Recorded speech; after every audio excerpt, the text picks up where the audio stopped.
Hallelujah, praise the Lord. ஆண்டவராகிய இயேசு கிறிஸ்து நாமத்தினாலே உங்களை வாழ்த்துகிறேன். கர்த்தர் உங்களை ஆசீர்வதிப்பாராக. இன்றைய நல்மைப்படின் சத்தம் சங்கீதத்தின் புஸ்தகம் 27ஆம் அதிகாரம் 13ஆம் வசனம். நானோ ஜீவனுள்ளோர் தேசத்திலே கர்த்தருடைய நன்மையை காண்பேன் என்று விசுவாசியாதிருந்தால் கெட்டு போயிருப்பேன்.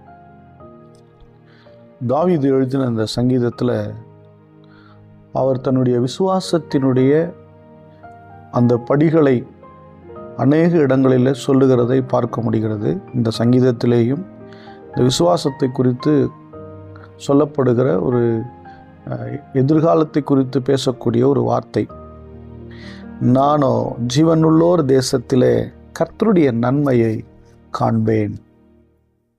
இதுதான் நம்பிக்கை, இதுதான் விசுவாசம். நம்பிக்கையை விட மேலானது விசுவாசம். நம்பிக்கை என்பது பார்த்த மாத்திரத்திலே மற்றும் நடந்ததை வைத்து நம்புவது தான் நம்பிக்கை.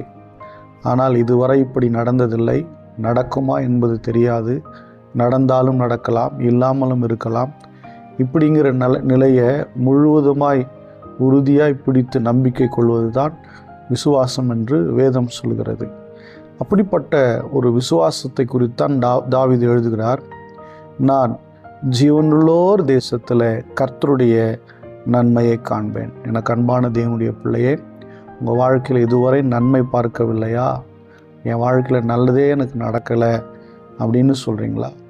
நிச்சயமாக கர்த்தர் உங்கள் வாழ்க்கையில் நன்மை செய்வார் என்று விசுவாசியுங்கள். உங்கள் குடும்ப வாழ்க்கையில் கர்த்தர் நன்மை செய்வார் என்று விசுவாசியுங்கள்.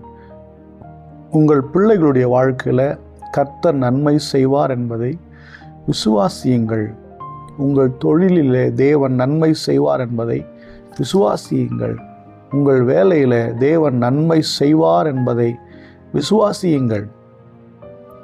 உங்களுடைய எல்லா சூழ்நிலை மத்தியிலேயும் நீங்கள் ஒன்றை முன்பதாக வைக்க வேண்டும்: கர்த்தர் எனக்கு நன்மை செய்வார் என்பதை விசுவாசியுங்கள். விசுவாசிக்கிறது மாத்திரமல்ல, விசுவாசத்தை அறிக்கை செய்யுங்கள். கர்த்தர் நிச்சயமாக நன்மை செய்வார்.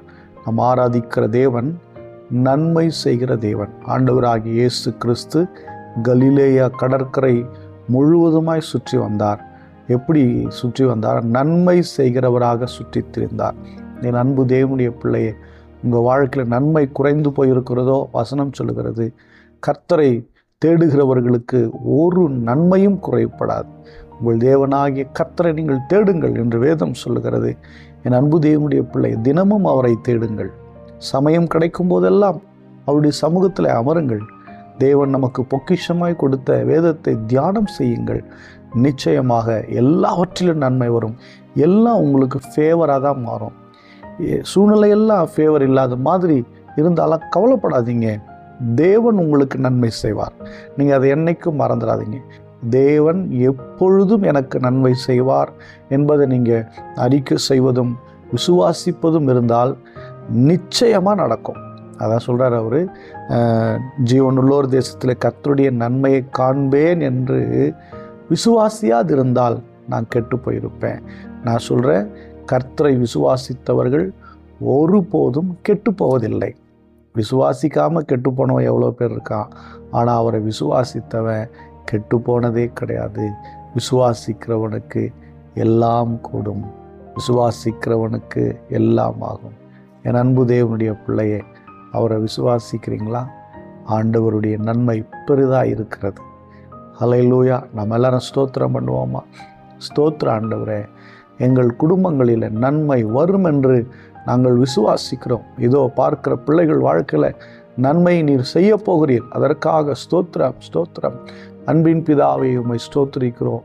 ஆண்டவரே, உம்முடைய கரத்தின் நன்மையினால் நிரப்புகிறவரே, ஆண்டவரே ஆசீர்வாதத்தினால் நிரப்புகிறவரே, எல்லா காரியங்களிலேயும் நன்மை தருகிறவரே, பலனை கொடுக்கிறவரே, ஸ்தோத்திரப்பா. உம்முடைய பிள்ளைகளை நீங்கள் ஆசீர்வதிக்கணும். உம்முடைய பிள்ளைகளை என் வாழ்க்கையில் நன்மை கிடைக்காதா, என் வாழ்க்கையில் நன்மையை பார்க்க முடியலேன்னு சொல்கிற பிள்ளைகளுக்காக நான் ஜெபிக்கிறேன்.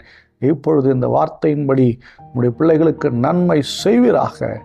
தயவாய் மனம் இறங்கும், தயவாய் கிருபையாயிரும். ஆசீர்வதிங்க. இயேசு கிறிஸ்துவின் நாமத்தினால் ஜெபிக்கிறேன் ஜீவனுள்ள நல்ல பிதாவே. ஆமென். God bless you. Bye bye.